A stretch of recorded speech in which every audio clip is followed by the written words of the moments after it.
మంచిది. ప్రేమైన దేవుని వారలారా, మీకందరికీ ప్రభువైన యేసుక్రీస్తు నామమున వందనాలు తెలియచేస్తా ఉన్నాను. ఈ యొక్క సమయంలో ప్రార్థన చేసుకుందాం. కర్నూలు జిల్లా పెద్ద కడబూరు మండలం చిన్నతొమ్మలంలో సేవ చేస్తున్న సోదరుడు ఎం కృపాకర్ ప్రార్థనలో నడిపిస్తాడండి. మంచిదండి. వాక్యం నిమిత్తం కొరకు ప్రార్థన చేసుకుందాం.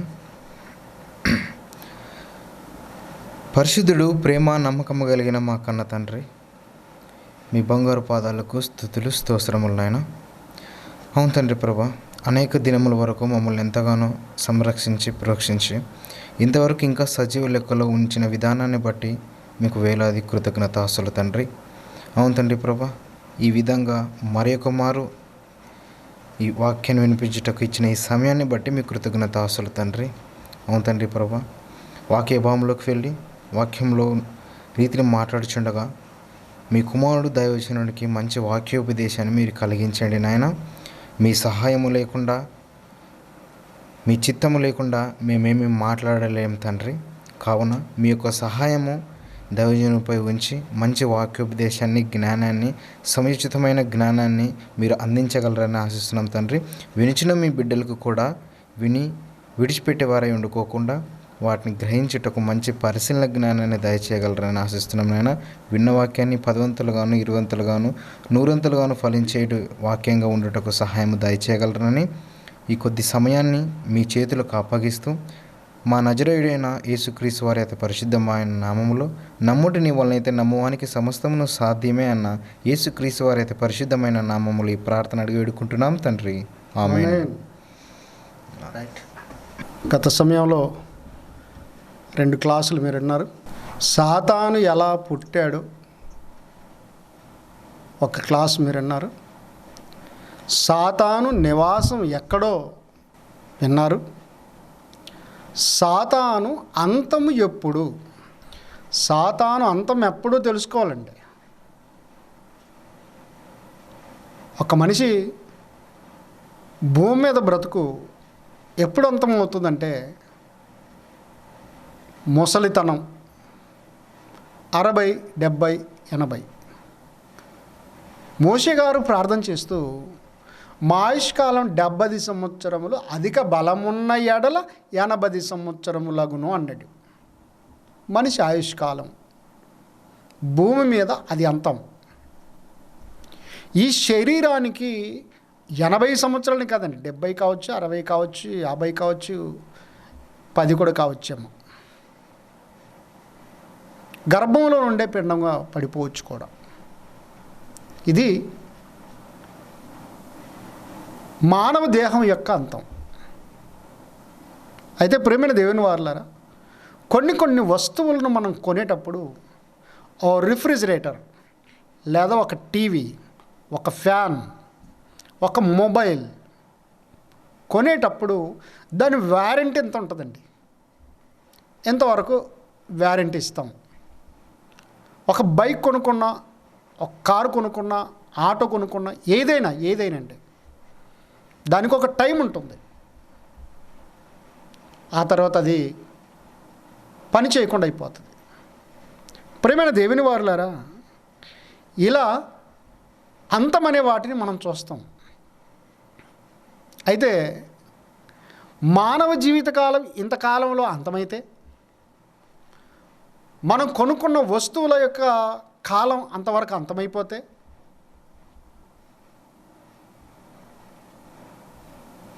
ప్రియమైన దేవుని వారలారా, సాతాను అంతం ఎప్పుడు? ఆదాము నుండి మొదలైంది సాతాను యొక్క శోధన భూమి మీద. పరలోకం నుంచి త్రోయబడి భూమి మీద మనుషులను మృంగుచూ, మనుషులను తన వశం చేసుకుంటూ, దేవదూతగా ఉండి సాతానుగా మారిన ఈ దెయ్యం, సాతాను, అపవాది అలా పుట్టి ఆ తర్వాత మనుషుల్నే తన వశం చేసుకొని ఆ మనుషులలో నివసిస్తూ నివాసం ఏర్పాటు చేసుకున్నాడు. మరి వాడి అంతం ఎప్పుడు అని ఆలోచన చేస్తే ప్రేమైన దేవుని వారలారా, పరిశుద్ధ గ్రంథంలో చాలా అద్భుతంగా వ్రాయబడింది. మీరు జాగ్రత్తగా పరిశీలన చేయాలి, చూడాలి. 2వ పేతురు పత్రిక బైబిల్లోకి వెళ్ళండి. 2వ పేతురు పత్రిక 3వ అధ్యాయం 9వ వచనం. 3వ అధ్యాయం 9వ వచనం 2వ పేతురు పత్రిక. ప్రియులారా ఒక సంగతి మర్చిపోకుడి. ఏమనగా ప్రభు దృష్టికి ఒక దినము 1000 సంవత్సరము వలెను. 1000 సంవత్సరములు ఒక దినము వలెను ఉన్నవి. కొందరు ఆలస్యమని ఎంచుకొనున్నట్లు ప్రభు తన వాగ్దానమును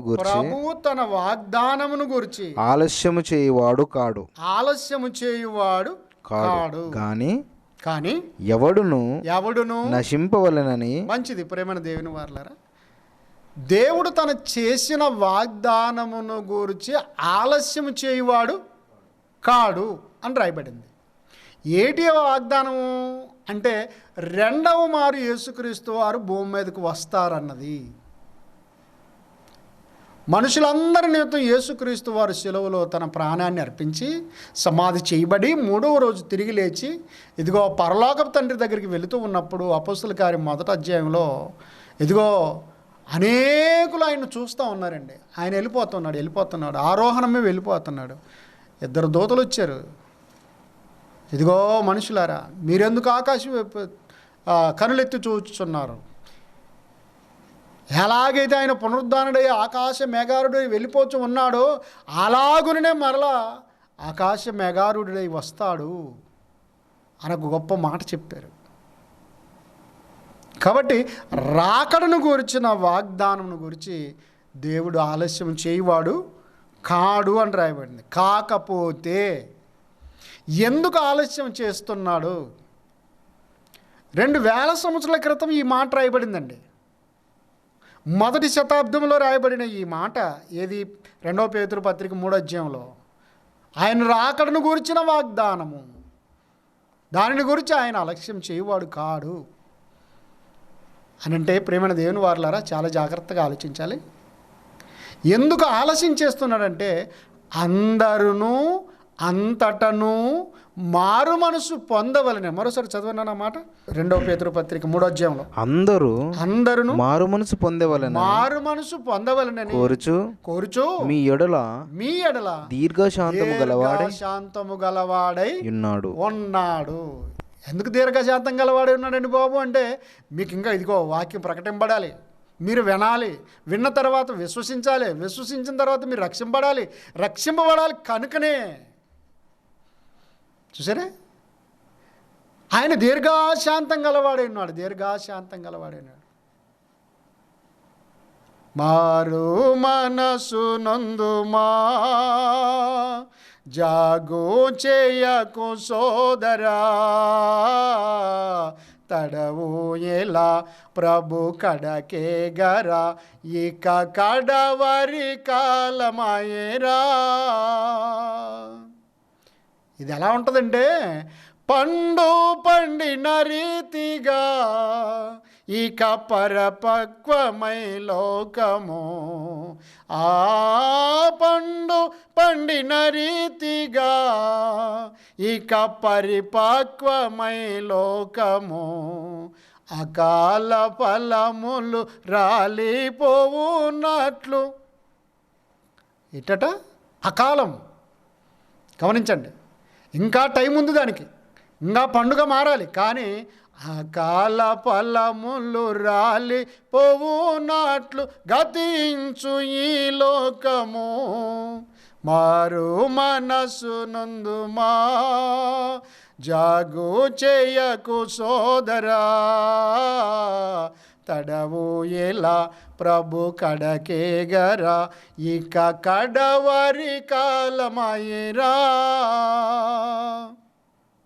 కాబట్టి కాయలు బాగా ఉన్నప్పుడు ఒక గాలి ఎలాగొచ్చిందనుకోండి, టప టప టప టప రాలిపోతుంటాయి. అలా కరోనా వైరస్ అలాగొచ్చిందనుకో రాలిపోతాయి. కాయలు రాలిపోవటం కాదు, కాయలైన నువ్వుకి రాలిపోతావు. గమనించారా? అలాగూ నీ కడుపున కాయ అయినా అంటారు. కడుపున కాయ అంటే ఏంటి? మనిషే. ఆ తల్లి కడుపున కాయ పుట్టింటే బాగుండంటారు.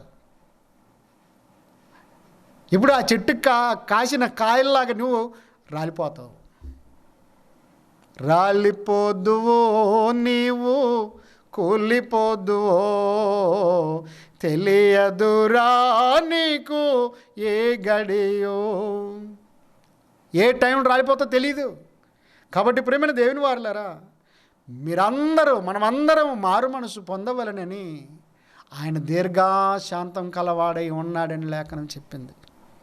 ప్రియమైన దేవుని వారులారా, సాతాను అంతం ఎప్పుడు అన్న సంగతిని మనం ఆలోచన చేస్తూ ఉన్నాం. మత్తయి సువార్త 24వ అధ్యాయం 14వ వచనం. మరియు ఈ రాజ్య సువార్త సకల జనములకు సాక్షార్థముగా లోకమందంతటను ప్రకటింపబడును. అటు తర్వాత అంతము వచ్చును. ఎప్పుడొస్తుందండి అంతము అని అంటే, ఈ రాజ్య సువార్త సకల జనులకు సాక్షార్థముగా ప్రకటింపబడును. అటు తర్వాత అంతము వచ్చును. అంటే యుగాంతము, లోకాంతం. అది బాగా గమనించండి ప్రేమైన దేవుని వారులారా. అంటే యేసుక్రీస్తు రావాలంటే సువార్త ప్రకటింపబడాలి. అంతం రావాలి అంటే సువార్త ప్రకటింపబడాలి. ఏ సువార్తను మీరు బాగా ఆలోచన చేస్తే ప్రేమైన దేవుని వారులారా, జాగ్రత్తగా పరిశీలన చేద్దాం. దానియేలు గ్రంథం 2వ అధ్యాయం 44వ వచనం. ఆ రాజుల కాలములలో పరలోకమందున్న దేవుడు ఒక రాజ్యమును స్థాపించును. దానికి ఎన్నటికి నాశనము కలగదు. ఆ రాజ్యము దాని పొందిన వారికి గాక మరెవరికి చెందదు. చూసారా? ఇప్పుడు చదివిన లేఖన భాగం దానియేలు గ్రంథం 2వ అధ్యాయం 44వ వచనంలో ఆ రాజుల కాలములలో అన్నాడు. అంటే ఏ రాజుల కాలములో? బబులోను, మాదియ పారసిక, గ్రీకు, రోమా సామ్రాజ్యాల కాలములలో అని. ఆ రాజుల కాలములలో పరలోకమందున్న దేవుడు ఒక రాజ్యమును, 2, 3, 4 రాజ్యాలు కాదు, ఒక రాజ్యమును స్థాపించును. దానికి ఎన్నటికి నీ నాశనము కలగదు. అది దాని పొందిన వారికి గాక మరెవనికి చెందదు అని ఖండితంగా చెప్పాడండి. దేవుడు స్థాపించిన రాజ్యం ఒక రాజ్యము, బహురాజ్యాలు కాదు.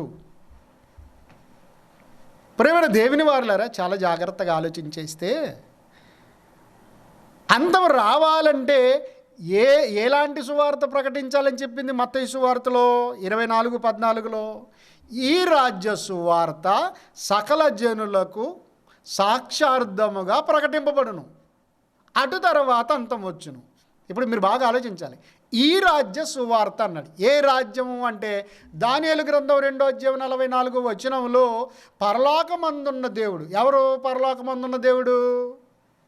గమనించారే? యెహోవా దేవుడు. బాగా ఆలోచించండి. మోషే గారికి నిర్గమకాండం 20వ అధ్యాయంలో 10 ఆజ్ఞలు రాసి ఇచ్చేటప్పుడు ఏం చేసేది తెలుసా? పైన ఆకాశం అందు కానీ, క్రింద భూమి ఎందు కానీ, భూమి క్రింద ఉన్న నేల ఎందు కానీ నేను తప్ప వేరొక దేవుడు నీకు ఉండకూడదు. దేని రూపనని చేసుకొనకూడదు, సాగిలపడకూడదు, మ్రొక్కకూడదు, పూజింపకూడదు. నీ దేవుడైన యెహోవాను నేను రోషం గల దేవుడు అని చెప్పుకుంటూ వచ్చాడు. అవునండి, అంత గొప్ప దేవుణ్ణి, ఏకైక దేవుని ఎరిగే భాగ్యం, తెలుసుకునే భాగ్యం మనందరికీ అనుగ్రహింపబడింది. దేవునికి స్తోత్రములు కలుగునుగాక. ప్రియమైన దేవుని వారులారా, చాలా జాగ్రత్తగా ఆలోచన చేస్తే ఆ పరలోకపు తండ్రి అయిన దేవుడు ఒక రాజ్యమును స్థాపించాడు. ఆ రాజ్యం ఏంటి అని ఆలోచన చేస్తే ఈ మత్తయి సువార్త 24లో ఈ రాజ్య సువార్త ఏ రాజ్యాన్ని అయితే పరలోకపు దేవుడు స్థాపించాడో, బాగా ఆలోచించాలి, ఆ రాజ్య సువార్త ప్రకటింపబడాలన్నాడండి. ఆ రాజ్య సువార్త ప్రకటిస్తే ఈ లోకానికి అంతం వస్తుంది. మీరు అనుకుంటున్నారు సాతాను యొక్క అంతం ఎప్పుడు అంటే ఈ లోకానికి అంతం అంటారు కదా సార్ అని వినాలి. ప్రియమైన దేవుని వారలారా, చాలా జాగ్రత్తగా వినాలి. ఈ లోకం, ఆ లోకం అంటే ఈ భూమండలం, సమస్త లోకం ఇది అంతం కావాలంటే యేసు రావాలి. యేసు రావాలి అంటే రాజ్య సువార్త ప్రకటింపబడాలి. ఆ క్రీస్తు యొక్క రాక ఎవరికి తెలుసు, ఎవరెవరికి తెలియదు అంటే మత్తయి సువార్త 24వ అధ్యాయము 36వ వచనం. మత్తయి సువార్త అయితే 24వ అధ్యాయము 36వ వచనం చూడండి. అయితే ఆ దినమును గూర్చి, ఆ దినమును గూర్చి, ఆ గడియను గూర్చి, ఆ గడియను గూర్చి తండ్రి మాత్రమే గాని ఏ మనుష్యుడైనను పరలోకమందలి దూతలైనను కుమారుడైనను ఎరుగరు. చూసారా? ప్రియమైన దేవుని వారలారా, చాలా జాగ్రత్తగా ఆలోచించండి. యేసుక్రీస్తు వారి రెండవ రాకడను గూర్చి ఏ మనుష్యునికైనా తెలియదటండి. చాలా ఏళ్ల కిందటి నుంచి ఇదిగో పాకిస్తాన్లో యేసుక్రీస్తు వచ్చాడని చెబుతారు. అదంతా బూటకం అని తెలిసిపోయింది. తర్వాత ఆస్ట్రేలియాలో వచ్చాడన్నారు, అది బూటకం అని తెలిసిపోయింది. అమెరికాలో వచ్చాడని చెప్పారు, అది బూటకం అని చెప్పి తెలిపోయింది. కొరియాలో వచ్చారన్నారు, ఏంటండి? యేసుక్రీస్తు వారి రాకడను గురించి జాగ్రత్తగా ఆలోచన చేస్తే భూమి మీద ఉన్న ఏ మనుష్యుడు ఎరగడు. ఎంత గొప్ప ప్రపంచ ప్రసంగికులైనా, ఇంటర్నేషనల్ స్పీకర్లైనా తెలియదు. ఎందుకంటే వాక్యం చెప్పింది, ఏ మనుష్యుడు అయినను ఎరగడని రాయబడింది. చివరికి మరొక మాట మీరు బాగా ఆలోచన చేయాలి. పరలోకమందలి దూతలైనను అన్నాడు. కోట్లాది మంది దూతలు ఉన్నారు పరలోకంలో. కోట్లాది మంది దూతల్లో ఎవ్వనికి తెలియదు. మరి ఇంకో అద్భుతమైన మాట తెలుసండి, ఏంటంటే కుమారుడైనను ఎరుడు. కుమారుడు అంటే దేవుని యొక్క కుమారుడు. ఆయన ఆ దేవుని యొక్క కుమారుడు ఎవరంటే యేసుక్రీస్తు వారు. యేసుక్రీస్తు వారికి కూడా తన రాకడ గురించి తెలియదటండి. యేసుక్రీస్తుకే తన రెండవ రాకడ గురించి ఎప్పుడన్నా తెలియదంటే ఇవాళ పలాని సంవత్సరం వస్తాడు, లోకం భయపడిపోతుందండి. ప్రేమైన దేవుని వారులారా, చాలా జాగ్రత్తగా ఆలోచించండి. కాబట్టి అబద్ధ బోధల వైపు మళ్ళీపోకండి, అట్టి బోధలు నమ్మకండి. మరి కొందరంటండి ఏంటో తెలుసా, యెరూషలేము దేవాలయ పాత గోడల మీద నక్క కనిపించిందండి, ఇంకా యేసుక్రీస్తు వారు తొందరగా వచ్చేస్తారండి. ఇదిగో అక్కడ యుద్ధం జరుగుతున్నది ఆ దేశంలో, ఆఫ్ఘనిస్తాన్లో, ఇదిగో యేసుక్రీస్తు వస్తాడండి. ఇరాక్ మీద యుద్ధం జరుగుతుందండి, ఇదిగో యేసుక్రీస్తు వస్తున్నాడండి. అక్కడక్కడ యుద్ధం జరుగుతాయి, అక్కడక్కడ భూకంపాలు కలుగుతాయి, అక్కడక్కడ వరదలు తుఫానులు వస్తాయి. అంతేకాని యేసుక్రీస్తు వస్తాడని కాదు. అవి సూచనలు అలా కనబడతాయి ఎంతవరకే. మందిరంలో నక్క తిరుగులాడితే యేసుక్రీస్తు రాకడికి ఏంటి సూచన? అదేం కాదండి. ఎవడో చెప్పిన బోధలు నమ్మి మోసపోకండి. మిమ్మల్ని మీరు మోసం చేసుకోవద్దు. అనేక మంది అబద్ధ బోధకులే ఉన్నారు లోకంలో. అదిగో తోకంటే ఇదిగో పులి అనే వాళ్ళు ఉన్నారు. జాగ్రత్తగా ఆలోచించండి ప్రియమైన దేవుని వారలారా. కాబట్టి యేసుక్రీస్తు వారికి కూడా తెలియదు, కాబట్టి ఇంటర్నేషనల్ బోధకులకు కూడా తెలియదు. సాక్షాత్తు ఈ సర్వలోకానికి రక్షకుడు కలిగి ఉన్నది ఏది ఆయన లేకుండా కలగలేదు. అంతటి గొప్పవాడైన యేసుక్రీస్తు వారికి తెలియకపోతే మీకు ఎలాగ తెలుసు? ఈ అబద్ధ బోధకులకి ఎలా తెలుసు? యెరూషలేములో నక్కలు కుక్కలు తిరుగులాడితే వచ్చేస్తాయేటి? కానీ బైబిల్ అంటుంది, ఈ రాజ్య సువార్త సకల జనులకు సాక్షార్థంగా ప్రకటింపబడును. ప్రకటించాలి. ప్రకటింపబడును అన్నాడు, ప్రకటింపబడింది అనలేదు. ప్రకటింపబడును. అటు తర్వాత అంతం వచ్చును అన్నాడు. కాబట్టి ప్రియమైన దేవుని వారులారా, సువార్త ప్రకటింపబడాలి. ఏం ప్రకటింపబడాలండి? సువార్త ప్రకటింపబడాలి. మొదటి కొరింథీ పత్రిక 15వ అధ్యాయంలో, మరియు సహోదరులారా, మరియు సహోదరులారా, నేను మీకు ప్రకటించిన సువార్తను మీకు తెలియపరచుచున్నాను. మీరు దానిని అంగీకరించితిరి. దాని యందే నిలిచి ఉన్నారు. మీ విశ్వాసము వ్యర్థమైతేనే గాని నేను ఈ ఉపదేశ రూపముగా సువార్త మీకు ప్రకటించితినో ఆ ఉపదేశమును మీరు గట్టిగా పట్టుకొని ఉన్న ఎడల ఆ సువార్త వలననే మీరు రక్షణ పొందువారై ఉందురు. మూడో వచనం, నాకు ఇయ్యబడిన ఉపదేశమును మొదట మీకు అప్పగించితిని. అదేమనగా లేఖనముల ప్రకారము. జాగ్రత్తగా సువార్త అనగానేమి అంటే వినండి, చదువునా. లేఖనముల ప్రకారము క్రీస్తు మన పాపముల నిమిత్తము మృతి పొందెను, సమాధి చేయబడెను. లేఖనముల ప్రకారం మూడవ దినమున లేపబడెను.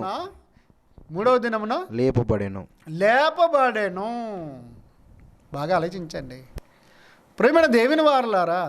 సువార్త అనగానేమి అంటే లేఖనముల ప్రకారము. అంటే పాత నిబంధనలో ప్రవక్తల ద్వారా, పితరుల ద్వారా ఏదైతే దేవుడు చెప్పాడో వాటి ప్రకారం, అంటే లేఖనముల ప్రకారము యేసుక్రీస్తు వారు మృతి పొంది ఎవరి కోసం మృతి పొందాడు? ఎక్కడ మృతి పొందాడు? వీళ్ళకి ఏదో బాధ కలిగి సూసైడ్ చేసుకున్నారు అనుకుంటారేటి? మందు తాగాడు ఊరు పెట్టుకున్నాడు అనుకుంటారేటి? తుపాకీతో కాల్చుకున్నాడు అనుకున్నారేటి? అలాంటి వెరి పనులు ఏం చేయలేదండి. దేవుడిచ్చిన చిన్ని ఆయుష్కాలం, దేవుడిచ్చిన ఒక గొప్ప పని కొరకు యేసుక్రీస్తు వారు ఈ లోకానికి వచ్చారు. కనుకనే యేసుక్రీస్తు వారు మనుషులందరి కొరకు తన ప్రాణాన్ని బలిగా అర్పించాడు. మీరు గొర్రెలు, మేకలు, పొట్టెళ్ళు, ఎడ్లను, వేటినో జంతువులను అర్పించడం కాదు. జంతువుల బలుల వల్ల మీ పాపాలు పోవు. కనుక మనుషులందరి నిమిత్తం మనిషే తన రక్తాన్ని చిందించాలని యేసుక్రీస్తు వారు ఈ లోకానికి వచ్చారు. అందుకొరకే యేసుక్రీస్తు వారు మనుషులందరి పాపం నిమిత్తమే శిలువలో మృతి చెంది, ఎక్కడ? సిలువలో బలి అయినా దేవుని గొర్రెపిల్ల, విలువైనా నీ ప్రేమను వివరింతు శ్రీయేసు. ఆనాటి యూదులే నిన్ను చంపిరను కోటి, కాదయ్యో నా పాపరుణమునకే. యేసుక్రీస్తు వారిని తను చేసిన తప్పుల కొరకు సిలువ వేయలేదండి. మనం చేసిన పాపముల నిమిత్తమై సిలువలో కొట్టి చంపారు. కాళ్ళు చేతుల్లో మేకులు కొట్టి, తలపై ముళ్ళ కిరీటం పెట్టి, కొరడా దెబ్బలు కొట్టి, ప్రక్కలో బల్ల పోటు పొడిచి ఇలాగ చంపారండి. మన పాపం భరించడానికి, మన పాప భారం భరించడానికి, మన పాపాన్ని తొలగించి తండ్రి అయిన దేవునికి మనల్ని పరిశుద్ధులుగా అప్పగించడానికి యేసుక్రీస్తు వారు తన ప్రాణాన్ని సిలువలో అర్పించాడు. కనుక మృతి పొంది తర్వాత సమాధి చేయబడి ప్రేమైన దేవుని వారులారా చాలా జాగ్రత్తగా ఆలోచించండి. సమాధి చేయబడి లేఖనముల ప్రకారంగా 3వ దినమున తిరిగి లేపబడెను. ఇది సువార్త అండి. గమనించారా? యేసుక్రీస్తు వారి శిలువ మరణము, సమాధి నుంచి పునరుద్ధానుడు కావటం, ఇది సువార్త. అందుకొరకే పునరుద్ధానుడ నా యేసువా పునరుద్ధానుడ నా యేసువా, మరణము గెలచి బ్రతికించితివి నన్ను, మరణము గెలచి బ్రతికించితివి నన్ను, పునరుద్ధానుడ నా యేసువా, పునరుద్ధానుడ నా యేసువా. గమనించండి, ఆయన పునరుద్ధానుడు. పాత పాటలు అంటాడు, లేచినాడురా సమాధి గెలచినాడురా, యేసు లేచినాడురా సమాధి గెలచినాడురా, లేతునని తాజేపినట్లు, లేతునని తాజేపినట్టు, లేఖనము నెరవేరునట్టు, లేచినాడురా సమాధి గెలచినాడురా. కాబట్టి ప్రియమైన దేవుని వారలారా, యేసుక్రీస్తు వారి శిలువ, మరణము, సమాధి, పునరుద్ధానం ప్రకటించటమే సువార్త. జాగ్రత్తగా ఆలోచించాలి ప్రియమైన దేవుని వారలారా. మరి సాతాను అంతం ఎలాగండి? సాతాను అంతం ఎలాగా? సాతాను అంతము ఎప్పుడు అనే సంగతిని మనం ఆలోచన చేస్తున్నాం. 2 తెస్సలోనికీయులకు రాసిన పత్రిక 2వ అధ్యాయం 8వ వచనం. అద్భుతమైన మాటలు, మీరు జాగ్రత్తగా వినాలి. అప్పుడు ఆ ధర్మ విరోధి బయలుపరచబడును, ధర్మ విరోధి బయలుపరచబడును, ప్రభువైన యేసు తన నోటి ఊపిరి చేత వానిని సంహరించి తన ఆగమన ప్రకాశముతో ఏం చేస్తాడట? నాశనము చేయును. సాతాను అంతం ఎలాగో మీరు జాగ్రత్తగా వినాలి. సాతాను అంతము ఎలాగుందో, ఎప్పుడు అవుద్దో మీరు వినాలి, జాగ్రత్తగా వినాలి. ఈ 2వ తెస్సలోనికీయులకు రాసిన పత్రిక 2వ అధ్యాయం 8వ వచనంలో సాతాను అంతం చెప్పాడండి. సాతాను అంతం ఎలా చేస్తాడు? అంతము అంటే యేసుక్రీస్తు వారు 2వ రాకడ వచ్చినప్పుడు తన నోటి ఊపిరి చేత, దేని చేత అండి? జాగ్రత్తగా వినాలి. నోటి ఊపిరి చేత తన ఆగమన ప్రకాశముతో నాశనము చేయును. అంటే కొన్నిసార్లు మనం కూడా అంటూ ఉంటామండి, ఏదైనా కొంతమంది గొడవలు పడుతున్నారు అనుకోండి, నీవెంత నాకు ఉఫ్ అంటుంటారు. నువ్వెంత అసలు ఉఫ్ అంటే వెళ్ళిపోతావని. ఎంత పనికిరాని మాటలండి. ఉఫ్ అంటే ఎవడు వెళ్ళిపోడు. కొన్నిసార్లు దోమ కూడా ఉఫ్ అంటే వెళ్ళిపోదు. కానీ 6 అడుగులు మనిషిని పట్టుకొని ఉఫ్ అంటాడండి. కానీ ప్రేమైన దేవుని వారలారా, దేవుడు ఎంత అద్భుతమైన మాట రాయించాడు తెలుసా? సాతాను అంతాన్ని ఎలా చెప్పాడు తెలుసా? మహాబల పరాక్రమశాలి, సర్వశక్తిమంతుడు, మరణమును గెలిచిన యేసుక్రీస్తు వారు తన నోటి ఊపిరి చేత దానిని, మరోసారి చదవండి, చాలా అద్భుతంగా ఉందండి అది. 2వ తెస్సలోనికీయులకు రాసిన పత్రిక 2వ అధ్యాయం 8వ వచనం. అప్పుడు ఆ ధర్మ విరోధి బయలుపరచబడును, ప్రభువైన యేసు తన నోటి ఊపిరి చేత వానిని సంహరించి తన ఆగమన ప్రకాశం చేత నాశనము చేయును. చూసారా? సాతాను అంతం ఇది.